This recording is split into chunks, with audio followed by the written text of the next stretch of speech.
Oleh sebab itu Tuhan sengaja menyuruh mereka untuk lebih dahulu pergi menyeberang ke Kapernaum. Jadi kalau kita baca perbandingannya Bapak, Matius 14 ayat 22 sampai 23, kemudian dari Markus 6 ayat 45 sampai 52, di sana diceritakan bahwa sebenarnya para murid itu tidak ujuk-ujuk di atas perahu. Ternyata memang sebelumnya Tuhan suruh mereka untuk lebih dahulu menyeberang ke Kapernaum. Meskipun disuruh menyeberang dulu, tetapi diceritakan di situ, dan ketika hari sudah mulai malam, ayat 16 bagian A di situ dikatakan, dan ketika hari sudah mulai malam, murid-murid Yesus pergi ke danau lalu naik ke perahu. Ibu bapak, sebenarnya waktu ketika Tuhan Yesus menyuruh mereka untuk lebih dulu menyeberang itu belum sampai malam. Tetapi karena murid-murid ini murid yang baik, murid yang tidak mentolonan, dia menunggu Tuhan. Karena Tuhan Yesus waktu itu sedang pergi ke bukit dan berdoa. Karena Tuhan yang suruh, akhirnya mereka pergi menyeberang ke Kapernaum. Nah, setelah mendayung perahu, kira-kira 3 atau berapa mil itu ya? 3 atau 2 mil jauhnya di tengah-tengah lautan. Waktu itulah terjadi yang namanya badai. Angin, ombak bergelora, mereka di tengah lautan. Bahasanya baru bilang ini kepotok. Mengen yo badai, ngipo badai, ngarep yo badai semua terjebak di tengah-tengah badai. Apa yang terjadi? Bagaimanakah sikap mereka? Kita akan belajar ini.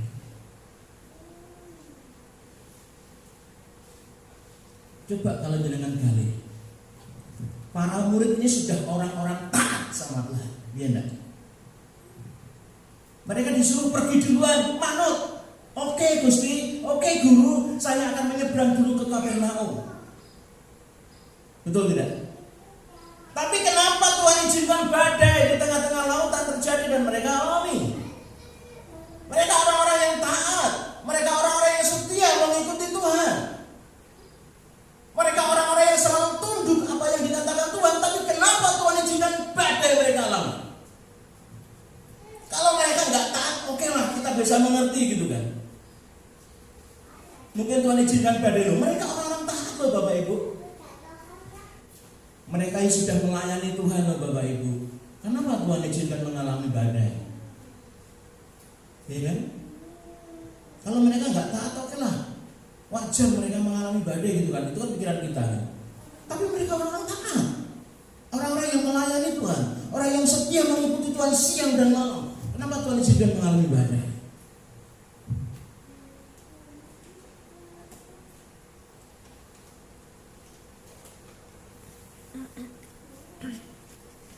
Ini mungkin jadi pertanyaan kita semua bagi ini.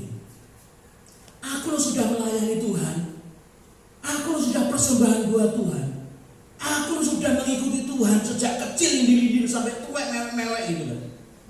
Tapi kenapa Tuhan izinkan badai itu kamu alami? Pernah terbersit seperti itu Bapak Ibu?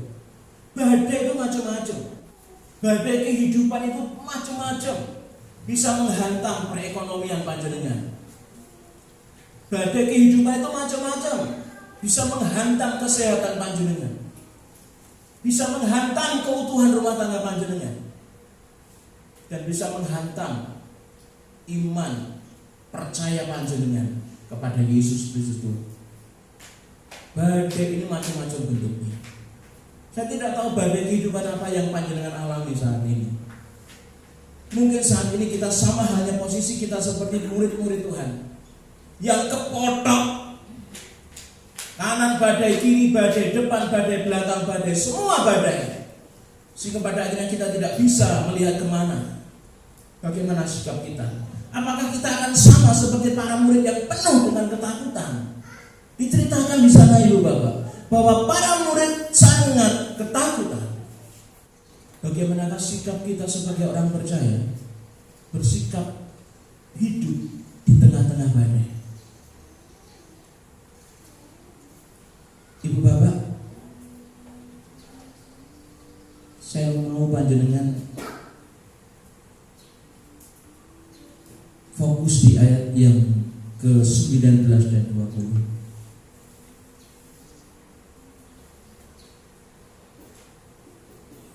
Sesudah mereka mendayung kira-kira 2-3 mil jauhnya, mereka melihat siapa? Mereka melihat Yesus berjalan di atas air mendekati perahu itu. Ayat 20 katakan apa? Maka ketakutanlah mereka, tetapi ia berkata kepada mereka, aku ini, jangan takut.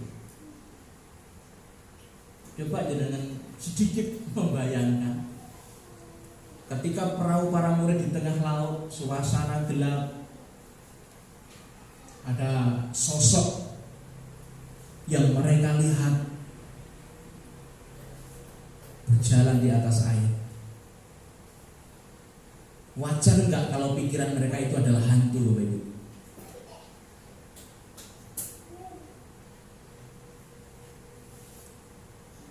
Suasana badai gitu, angin wut, gelombang tinggi. Lah kok ada sosok yang berjalan di atas air mendekati mereka.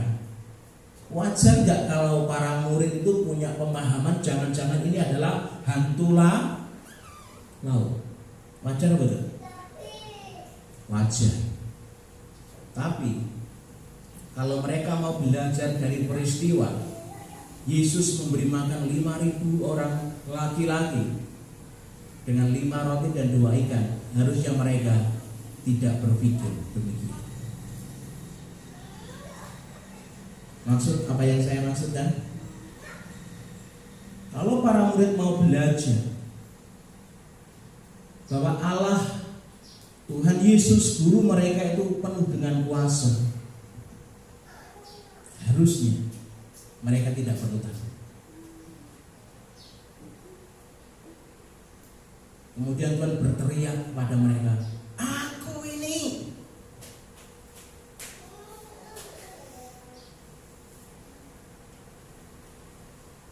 Tak tahu bahasanya seperti apa, tapi Tuhan, hei, iki aku gurumu.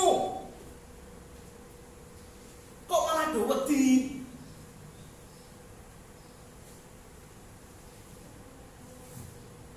Saya mau sampaikan Bapak Ibu, sangat umum sekali ketika badai itu menghantam kehidupan kita. Kita mungkin sama seperti para murid. Saya tidak pungkiri, saya pun alami masa-masa ini. Takut. Takut itu kalau saya pelajari itu dari kata teror, mengerikan. Jadi takut itu ada 2 hal, takut yang negatif, takut yang positif. Takut yang negatif itu teror, Bapak Ibu. Dan sifatnya itu mengikat. Ini yang dialami oleh para murid ketika hidup di tengah badai. Mereka ketakutan dan mereka ngeri gitu. Sehingga hidupnya penuh dengan kekhawatiran. Kalau jenengan takut yang negatif, jenengan akan menderita sekali. hidup jenengan tidak akan pernah damai sejahtera. Takut itu mengikat dan jenengan tidak bisa berbuat banyak. Dari apa yang dialami oleh para murid ini, saya mau sampaikan pagi ini kepada kita semua yang hadir di tempat ini. Kalau kita Tuhan izinkan mengalami badai, sikap yang harus kita miliki adalah temukanlah Tuhan dan kenalilah Dia. Ini bukan mudah. Ketika badai datang, seringkali yang kita temukan adalah ketakutan. Seringkali yang kita temukan adalah kekhawatiran. Seringkali yang kita temukan adalah begitu hebatnya masalah ini Tuhan. Tetapi firman Tuhan pada pagi hari ini mengingatkan kita semua, ketika panjenengan mengalami badai kehidupan, entah corona, entah apapun badai yang panjenengan alami, temukan Tuhan dan kenalilah Dia. Oke, Bapak Ibu, saya akan perlihatkan panjenengan semua. Saya akan baca kembali ayat 19 pelan-pelan. Sesudah mereka mendayung kira-kira 2-3 mil jauhnya, mereka melihat sekali lagi siapa? Yesus. Mereka menemukan Yesus. Mereka melihat Yesus. Tetapi ketika hanya melihat dan menemukan Yesus, apa yang terjadi? Mereka masih takut. Mereka masih khawatir. Mereka masih gugup. Mereka masih kacau hidupnya. Kenapa? Karena hanya menemukan Yesus, melihat Yesus, tidak mengenal Yesus. Sampai Tuhan lo berteriak, "Loh, aku iki, mon Simon. Iki aku terus Petrus." Tuhan mau jenengan kenal Bapak Ibu. Tuhan mau dikenal oleh para murid waktu itu. Kalau kita tidak mengenal Tuhan, sama seperti para murid waktu itu. Mereka tidak mengenal Tuhan meskipun melihat Tuhan, meskipun menemukan Tuhan. Tapi kalau nggak mengenal Tuhan, percuma. Ketakutan masih akan menguasai hati mereka, pikiran mereka, perasaan mereka. Namun sekali lagi, ketika mereka melihat, menemukan, dan mengenal Yesus, sikapnya langsung berbeda. Jangan baca ayat 21.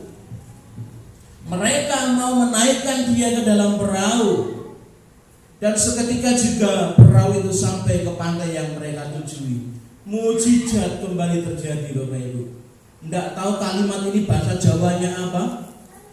Mereka mau menaikkan Dia ke dalam perahu, dan seketika juga perahu itu sampai ke seketika loh Bapak Ibu. Apakah ini kayak speedboat dengan kekuatan laju berapa kilometer per jam begitu, bus, sampai ke pantai begitu? Saya tidak tahu. Namun kata seketika ini menunjukkan betapa dahsyatnya Tuhan menyatakan kuasanya di hadapan para murid. Kalau kita menemukan Tuhan di tengah badai, kalau kita mengenal Tuhan di tengah badai, kita tidak akan takut Bapak Ibu. Pertanyaannya adalah, apakah kita sudah mengenal Tuhan sungguh-sungguh? Apakah kita sudah mengenal Tuhan dan menemukan Tuhan di tengah-tengah badai itu? Lalu siapakah Yesus Kristus itu? Siapa? Saya sampaikan pada pagi hari ini Bapak Ibu, bahwa pengenalan kita akan Tuhan itu berjalan seumur hidup. Kita tidak akan pernah bisa mengenal Tuhan hanya sampai di batas A saja. Dan pagi ini saya menemukan bagaimana Tuhan kula lan panjenengan Gusti Yesus menika Allah ingkang luar biasa.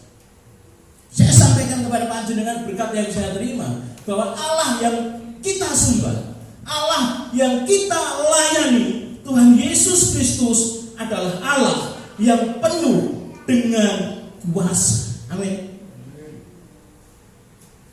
5 roti 2 ikan bisa dibuat pakai untuk memberi makan 5.000 orang. Itu kuasanya Tuhan. Kuasanya Tuhan itu mengalahkan apapun Bapak Ibu. Hukum alam. Orang kalau di atas air harusnya tenggelam. Tetapi Tuhan tidak. Alam berada di dalam genggaman kekuasaannya loh. Itu Allah kula lan panjenengan. Powerful. Penuh dengan kekuatan dan kekuasaan. Jadi saya mau bilang Ibu Bapak, jangan bersandar kepada yang setengah powerful. Jangan mengandalkan yang setengah powerful. Bersandarlah, andalkanlah Tuhan yang penuh dengan kedahsyatan kuasanya ini. Siapa? Yesus Kristus Tuhan.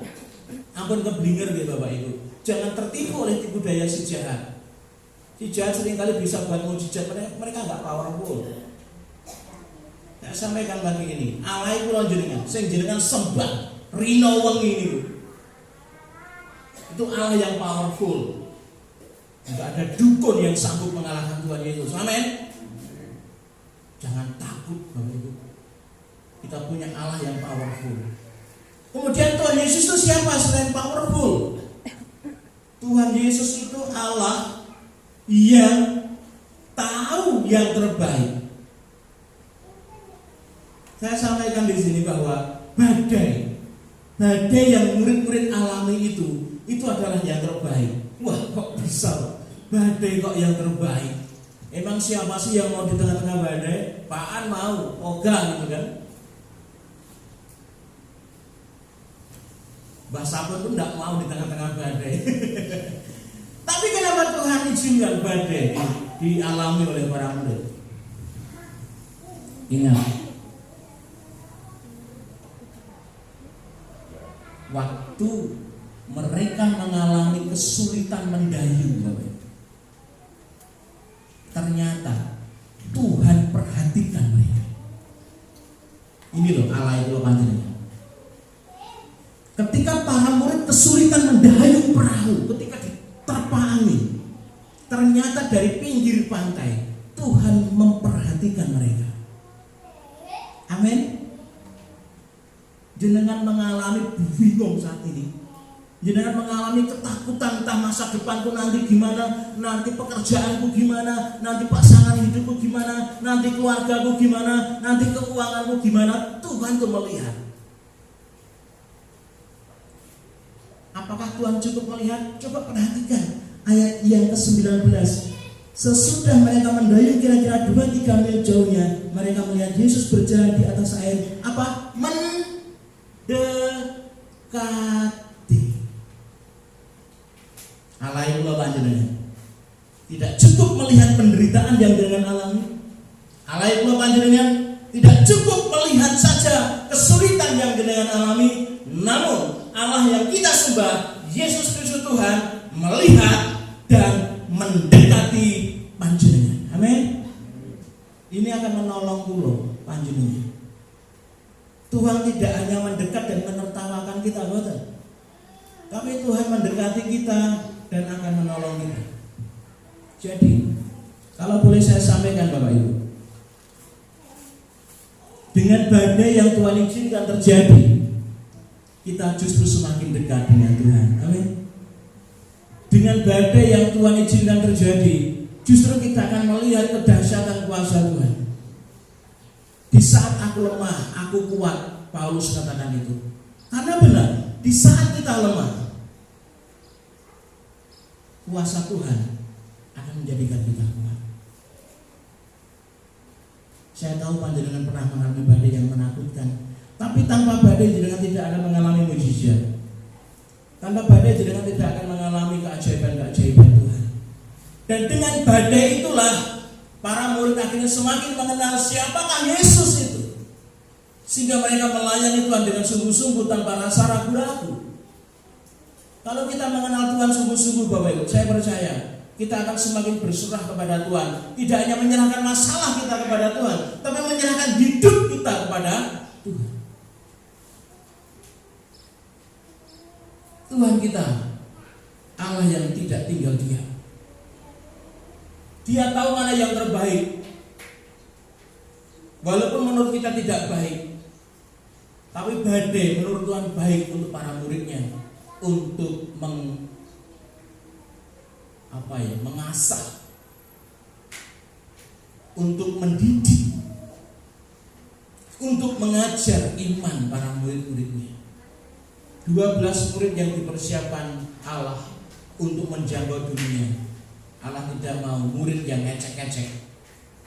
Allah tidak mau murid yang gampang, tapi murid yang militan. Hanya murid-murid yang militan yang bisa jadi saksi. Kalau murid yang ecek-ecek atau murid yang abal-abal nggak bisa jadi saksi. Jadi kalau saat ini Tuhan izinkan kita mengalami badai, apapun badai itu yang terbaik dari Tuhan. Karena Tuhan akan memberikan yang terbaik bagi panjenengan. Amin. Di tengah badai kayak begini kita akan tetap tenang, tidak dikuasai oleh rasa takut lagi. Kita tetap tenang, damai sejahtera akan terus memerintah dalam hidup kita. Tidak dikuasai oleh kekhawatiran yang berlebihan. Mari kita belajar dari para murid. Ayat 21.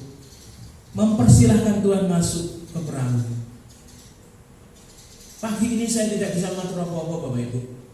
Ketika saya dapat menyampaikan betapa dahsyatnya Tuhan Yesus Allah yang panjenengan, kita semakin mengenal Dia secara pribadi. Monggo, persilahkanlah Tuhan masuk dalam perahu hidupmu. Persilahkanlah Tuhan masuk dalam perahu rumah tanggamu. Persilahkanlah Tuhan untuk masuk dalam pekerjaanmu.